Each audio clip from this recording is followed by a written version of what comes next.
அனைவருக்கும் அன்பான வணக்கம். நீங்கள் கேட்டுக்கொண்டிருப்பது கதையலை. வாசிப்பவர் ஹேமலதா ஜெகநாத்.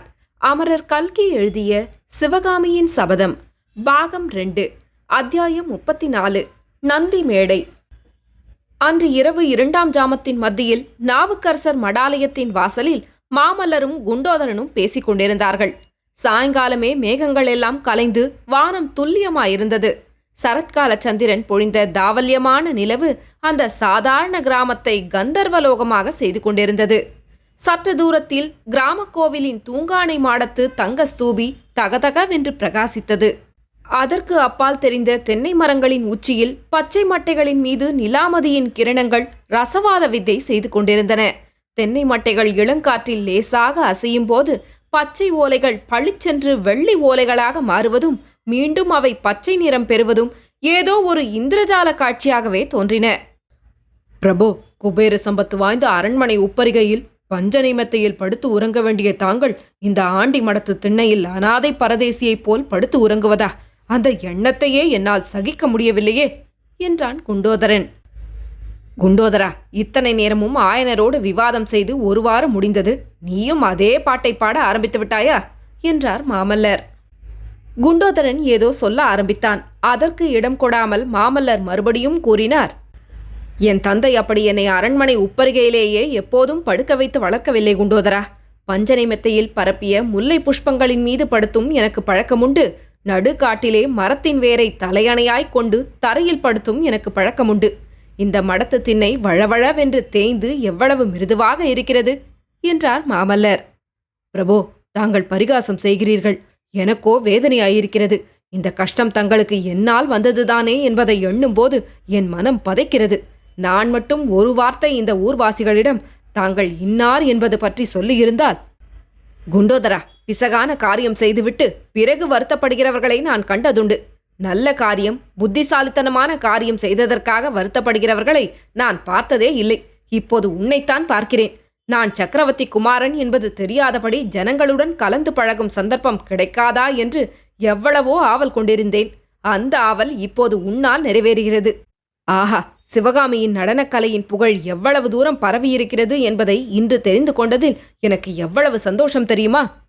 பிரபு, சிவகாமி தேவியின் நடனக்கலையின் புகழ் மட்டும் இங்கே பரவி இருக்கவில்லை.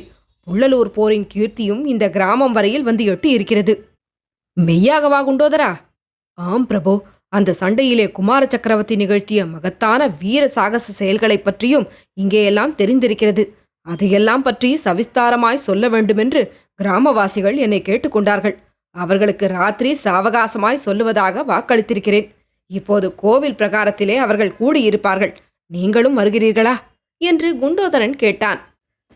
வருகிறேன். ஆனால் நீ ஏதாவது விஷமம் செய்து என்னை காட்டி கொடுத்து விடக்கூடாது என்றார் மாமல்லர். கோயில் பிரகாரத்தில் நந்தி மேடையின் படிக்கட்டில் குண்டோதரனும் மாமல்லரும் உட்கார்ந்திருந்தார்கள். நந்தி மேடை, பலிபீடம் இவற்றை சுற்றி பிரகாரத்தில் செங்கல் சுண்ணாம்பினால் தளவரிசை போடப்பட்டிருந்தது. அந்த சுத்தமான தளத்தில் கிராமவாசிகள் பலர் உட்கார்ந்திருந்தார்கள். புள்ளலூர் சண்டையை பற்றி அவர்களிடம் குண்டோதரன் சண்ட பிரசண்டமாக வர்ணனை செய்தான்.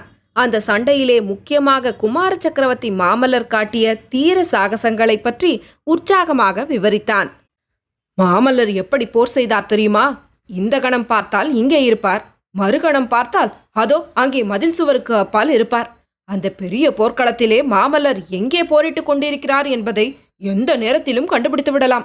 மகாவிஷ்ணுவின் சக்கராயுதத்தைப் போல் எங்கே ஒரு ஜொலிக்கும் வாள் அதிவேகமாக சுழன்று எதிரிகளின் தலைகளை வெட்டி குவித்து கொண்டிருக்கிறதோ அங்கே மாமல்லர் இருக்கிறார் என்று தெரிந்து கொள்ளலாம்.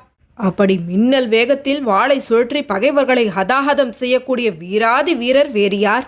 மாமல்லருடைய வாளிலே அன்றைக்கு யமனே வந்து உட்கார்ந்திருந்தான். அவர் சக்கராகாரமாக சுழன்று வாளை வீசிய போது 1, 10, 1000 என்று எதிரிகள் உயிரற்று விழுந்தார்கள். ஆஹா, அபிமன்யு செய்த யுத்தம் மாதிரி அல்லவா இருக்கிறது என்று கூட்டத்தில் ஒருவர் கூறினார். அந்த ஊரிலும் சில காலமாக மகாபாரதம் வாசிக்கப்பட்டு வந்தது. அதனால் எல்லாரும் அர்ஜுனன், அபிமன்யு நினைவாகவே இருந்தார்கள். குண்டோதரன் கூறினான். ஆம், மாமல்லர் அன்று அபிமன்யு மாதிரிதான் போர் புரிந்தார். ஆனால் ஒரு வித்தியாசம். அபிமன்யு போர்க்களத்தில் மாண்டு போனான். புள்ளலூர் சண்டையிலோ மாமல்லரின் வாளுக்கு முன்னால் நிற்க முடியாமல் எதிரிகள் புறமுதுகிட்டு ஓடத் தொடங்கினார்கள். எல்லாருக்கும் முன்னால் ஓட்டம் பிடித்தவன் கங்க நாட்டு அரசன் துர்விநீதன் தான். துர்விநீதன் எந்த பக்கம் ஓடினானோ என்று ஒரு கிராமவாசி கேட்டான். தெற்கு நோக்கி ஓடி வந்ததாக கேள்வி. தென்பெண்ணை நதி வரையில் அவனை பின்தொடர்ந்து மாமல்லரும் தளபதி பரஞ்சோதியும் வந்ததாக கூட கேள்வி என்று சொல்லி வந்த குண்டோதரன் மாமல்லர் பக்கம் திரும்பி பார்த்து, ஏனையா என் கையை கிள்ளுகிறீர் என்றான். மாமல்லரின் கண்களில் கோபக்குறி காணப்பட்டது. இதற்கு கூட்டத்தில் இன்னொருவர், ஆமாம், இந்த விவரமெல்லாம் உனக்கு எப்படியப்பா தெரிந்தது? ஆயனரின் சீடருக்கு போர்க்களத்தில் என்ன வேலை என்று கேட்டார். நல்ல கேள்விதான். உன்னிடம் உண்மையை சொல்லாமல் முடியாது போலிருக்கிறது என்று சொல்லிக்கொண்டே குண்டோதரன் எழுந்து மாமல்லரிடமிருந்து சற்று அப்பால் போய் நின்றான். இதோ இருக்கிறாரே என் பக்கத்தில், இவர்தான். ஏனையா இப்படி என்னை உற்று பார்க்கிறீர்? இவர்தான் உண்மையில் ஆயனருடைய உத்தம சிஷ்யர். நான் பல்லவ சைன்யத்தை சேர்ந்தவன். துர்விநீதனை தொடர்ந்து வந்த மாமல்லருடன் நானும் வந்தேன். வழியில் என் குதிரையின் கால் ஒடிந்து விழுந்து விட்டபடியால் பின்தங்கிவிட்டேன். பிறகு வெள்ளத்தில் அகப்பட்டு கொண்டு இவர்களுடைய தெப்பத்தில் ஏறி உயிர் தப்பினேன். உடனே கூட்டத்தில் இருந்தவர்கள் ஒருவரையொருவர் விழாவிலே விரலால் சிண்டியும் வேறு விதமாக கவனத்தை இழுத்தும் காதோடு ரகசியம் பேசிக்கொண்டார்கள். குண்டோதரன் ஆயனருடைய சிஷ்யனாக இருக்க முடியாது என்று அவர்களில் பலர் முன்னாடியே யூகித்ததாக சொல்லிக் கொண்டார்கள். மாமல்லரும் ஒருவேளை இந்த வெள்ளத்திலே அகப்பட்டு கொண்டிருக்கலாமோ என்று ஒருவர் கூறினார். அதை நினைத்தால் எனக்கு ரொம்பவும் கவலையாயிருக்கிறது என்றான் குண்டோதரன். ஒருவேளை இங்கேயே அவர் வந்து ஒதுங்கினாலும் ஒதுங்கலாம் என்று இன்னொருவர் சொன்னார். ஒதுங்கினாலும் ஒதுங்கலாம் என்றான் குண்டோதரன். தொடரும்.